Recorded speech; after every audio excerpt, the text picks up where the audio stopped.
ಸಾರ್ಥಕವಾದ ಅನ್ವರ್ಥವಾದ ಹೆಸರು. ಧೀಮಹಿ ಅನ್ನೋದು ಒಂದು ಚಿಕ್ಕ ಶಬ್ದ ಅದು. ಆದರೆ ವೇದ ಉಪನಿಷತ್ತುಗಳಲ್ಲಿ ಇದನ್ನೇ ತುಂಬ ದೊಡ್ಡದಾಗಿ ವಿಸ್ತರಿಸ್ತಾ ಹೋಗಿದ್ದಾರೆ. ಆನೋ ಭದ್ರಾ ಕೃತವೋ ಎಂತು ವಿಶ್ವತಾಹ ಅಂತ ವೇದ ಮಂತ್ರ ಅದು ತಾನು ಹೇಳಬೇಕಾದ್ರೆ ಅದೊಂದು ಮನೋವಿಜ್ಞಾನದ ಬಗ್ಗೆ ತಾನು ಹೇಳುತ್ತೆ. ಮನುಷ್ಯನ ಮನಸ್ಸು ಅಪಾರವಾದ ಶಕ್ತಿಯನ್ನು ಹೊಂದಿದೆ. ನಮ್ಮ ದೇಹದಲ್ಲಿ ಬೇಕಾದಷ್ಟು ಅವಯವಗಳಿದೆ,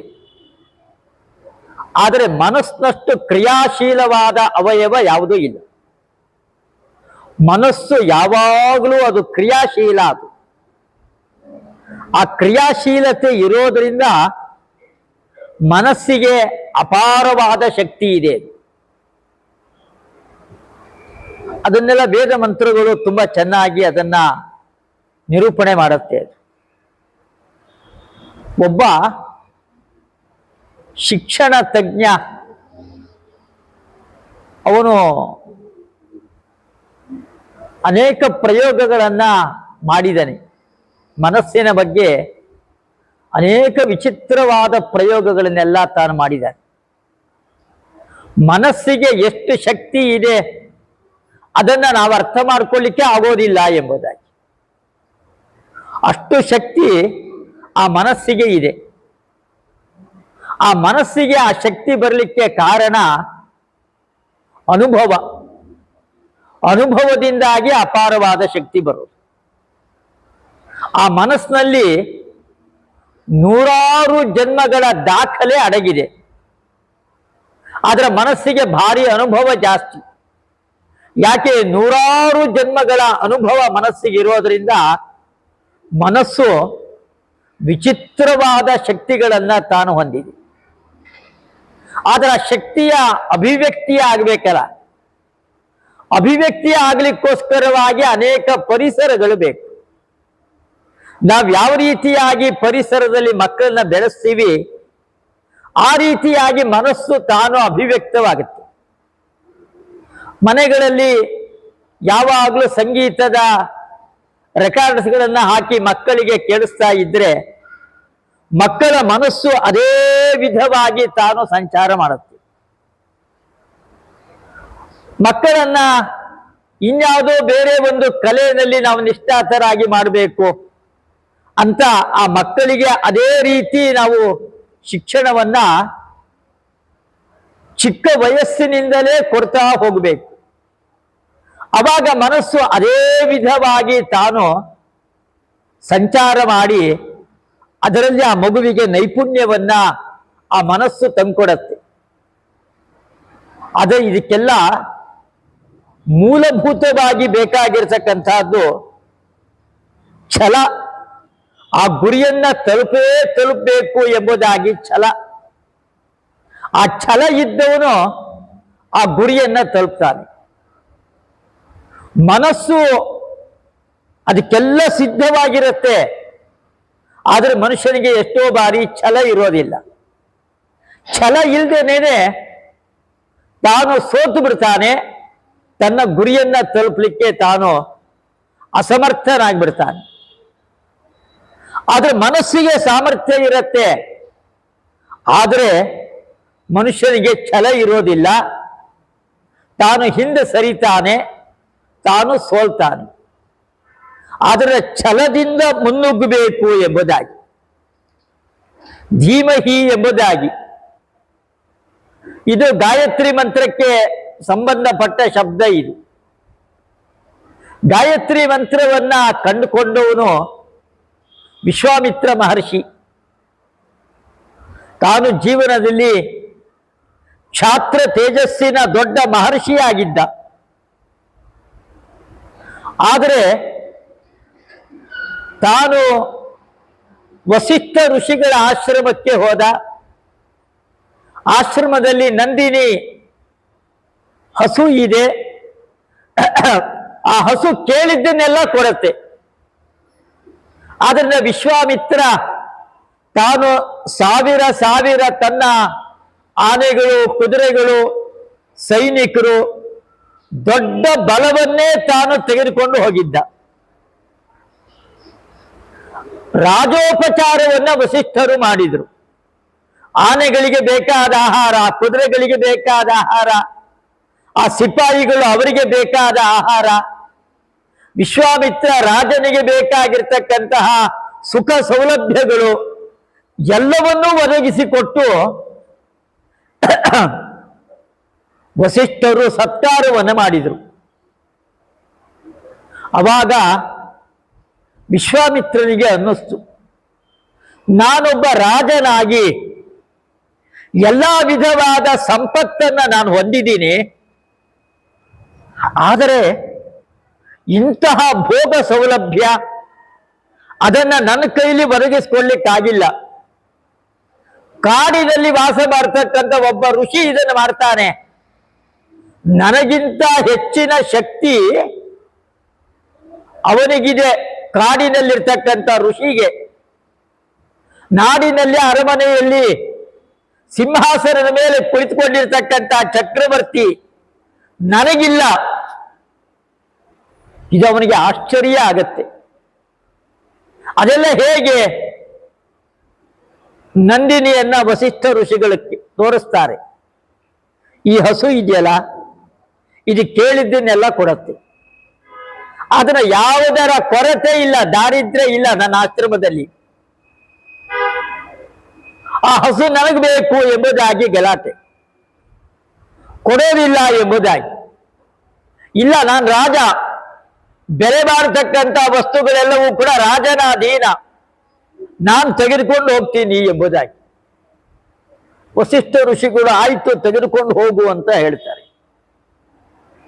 ಆದರೆ ಒಂದು ಆ ನಂದಿನಿಯ ಹಸುವಿನ ಒಂದು ಹೆಜ್ಜೆಯನ್ನ ಮುಂದೆ ಇಡ್ಲಿಕ್ಕಾಗೋದಿಲ್ಲ. ಬೇಕಾದಷ್ಟು ಹಗ್ಗ ಕಟ್ಟಿ ಎಳಿತಾರೆ ಸೈನಿಕರುಗಳೆಲ್ಲ, ಆನೆಯ ಕೈಯಲ್ಲಿ ಎಳಿಸ್ತಾರೆ.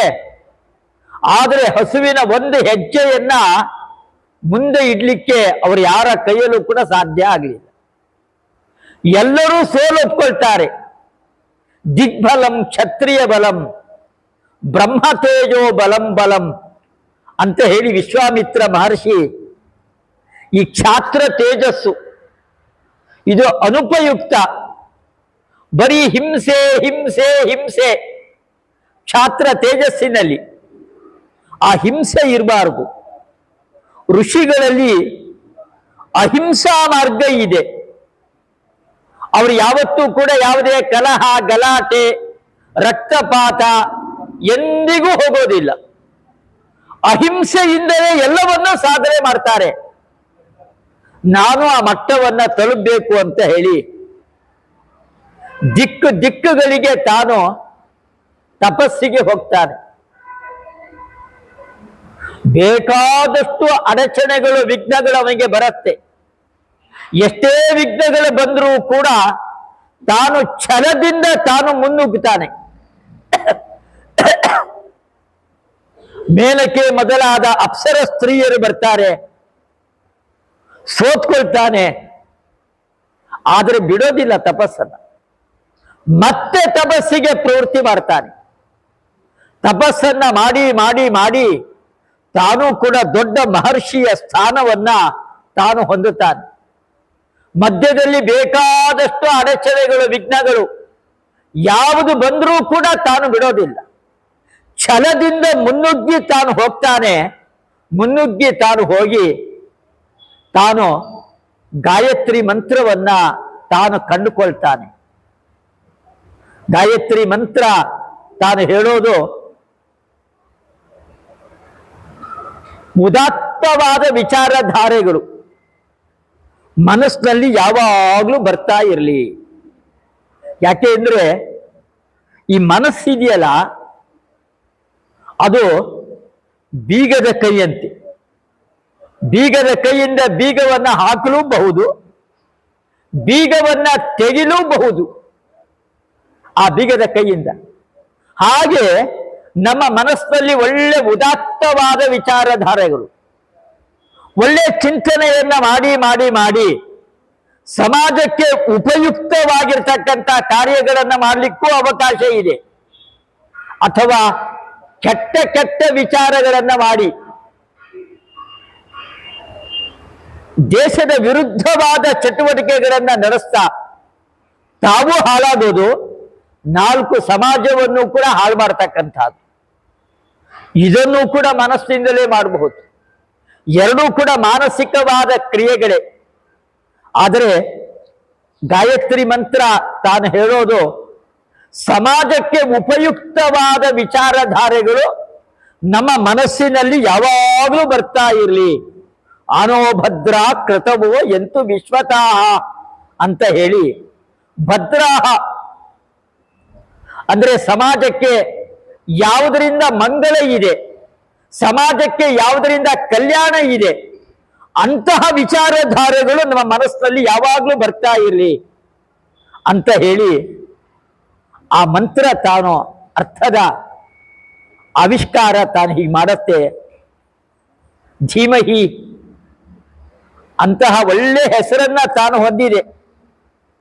ವಿಶ್ವಾಮಿತ್ರ ಮಹರ್ಷಿಗಳು ಯಾವ ರೀತಿಯಾಗಿ ಯಾವುದೇ ಅಡಚಣೆಗಳು ವಿಘ್ನಗಳು ಬಂದರೂ ಕೂಡ ಅದನ್ನ ಧೈರ್ಯವಾಗಿ ಎದುರಿಸಿ ತಮ್ಮ ಗುರಿಯನ್ನ ತಲುಪಿದ್ರು, ಹಾಗೆ ಧೀಮಹಿ ಅಂತನೋ ಶಿಕ್ಷಣ ಸಂಸ್ಥೆಯೂ ಕೂಡ ಅನೇಕ ವಿಘ್ನಗಳು ಅಡಚಣೆಗಳು ಬಂದರೂ ಕೂಡ ಅದನ್ನೆಲ್ಲ ಮೆಟ್ಟಿ ನಿಂತು ಸಮಾಜಕ್ಕೆ ಉಪಯುಕ್ತವಾದ ಒಂದು ಒಳ್ಳೆಯ ಶಿಕ್ಷಣ, ಅದನ್ನ ಮಕ್ಕಳುಗಳಿಗೆ ಆ ಶಿಕ್ಷಣಗಳನ್ನು ಕೊಟ್ಟು ಮಕ್ಕಳುಗಳನ್ನ ಒಳ್ಳೆಯ ಉತ್ತಮರಾದ ನಾಗರಿಕರನ್ನಾಗಿ ಮಾಡಿ ಸಮಾಜದ ದೊಡ್ಡ ಆಸ್ತಿಯನ್ನಾಗಿ ಮಕ್ಕಳನ್ನ ಪರಿವರ್ತನೆ ಮಾಡೋದು. ಮಕ್ಕಳಿಗೆ ಆಸ್ತಿ ಮಾಡೋದಲ್ಲ, ಮಕ್ಕಳನ್ನೇ ಸಮಾಜದ ಆಸ್ತಿಯನ್ನಾಗಿ ಪರಿವರ್ತನೆ ಮಾಡಬೇಕು. ಆ ರೀತಿಯಾದ ಒಂದು ಉದಾತ್ತವಾದ ಉದ್ದೇಶವನ್ನೇ ಇಟ್ಕೊಂಡು ಈ ಸಂಸ್ಥೆ ಧೀಮಹಿ ಶಿಕ್ಷಣ ಸಂಸ್ಥೆ ಹೊರಟಿದೆ.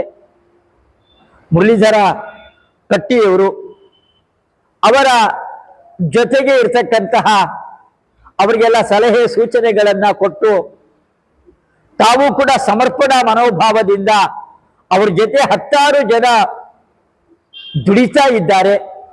ಅವರಿಗೆಲ್ಲರಿಗೂ ಕೂಡ ಆ ಒಂದು ಒಳ್ಳೆ ಉತ್ತಮವಾದ ಮನೋಭಾವ ಇದೆ.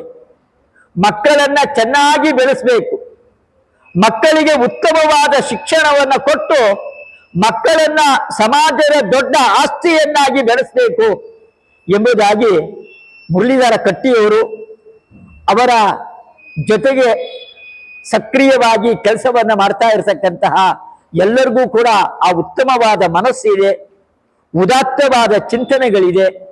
ಅದರಿಂದ ಈ ಶಿಕ್ಷಣ ಸಂಸ್ಥೆ ಸಮಾಜದಲ್ಲಿ ಗೌರಿ ಶಂಕರ ಶಿಖರವಾಗಿ ಅತ್ಯಂತ ಎತ್ತರವಾಗಿ ಬೆಳೆಯೋದರಲ್ಲಿ ಸಂಶಯ ಇಲ್ಲೇ ಇಲ್ಲ. ಗುರುಗಳ ಅನುಗ್ರಹದಿಂದ ಈ ಶಿಕ್ಷಣ ಸಂಸ್ಥೆ ತುಂಬಾ ಎತ್ತರದಲ್ಲಿ ಬೆಳೆಯುತ್ತೆ ಎಂಬುದಾಗಿ ನಾನು ಹೇಳ್ತಾ ಇದ್ದೇನೆ.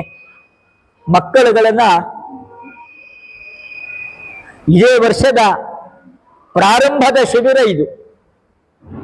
ಧೀಮಹಿ ಸಂಸ್ಥೆ ತಾನು ನಡೆಸ್ತಾ ಇರತಕ್ಕಂತಹ ಪ್ರಾರಂಭದ ಶಿಬಿರ. ಆ ಶಿಬಿರ ತುಂಬಾ ಚೆನ್ನಾಗಿ ನಡೆದಿದೆ. ಸುಮಾರು 20-25 ಜನ ಮಕ್ಕಳುಗಳು ಇಲ್ಲಿ ಬಂದಿರಬಹುದು. ಎಲ್ಲರಲ್ಲೂ ಕೂಡ ವಿಧ ವಿಧವಾದ ಚಟುವಟಿಕೆಗಳು.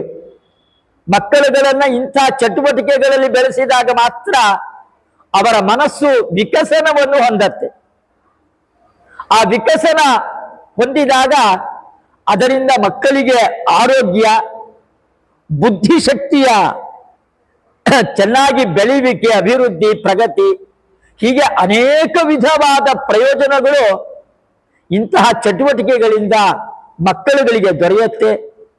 ಆ ಮಕ್ಕಳುಗಳನ್ನ ಆ ನಿಟ್ಟಿನಲ್ಲಿ ವಿವಿಧ ಚಟುವಟಿಕೆಗಳಲ್ಲಿ ಅವರನ್ನ ಭಾಗವಹಿಸುವಂತೆ ಮಾಡಿ ಒಂದೊಳ್ಳೆ ಉತ್ತಮವಾದ ಕಾರ್ಯವನ್ನ ಧೀಮಹಿ ಶಿಕ್ಷಣ ಸಂಸ್ಥೆ ಮಾಡಿದೆ.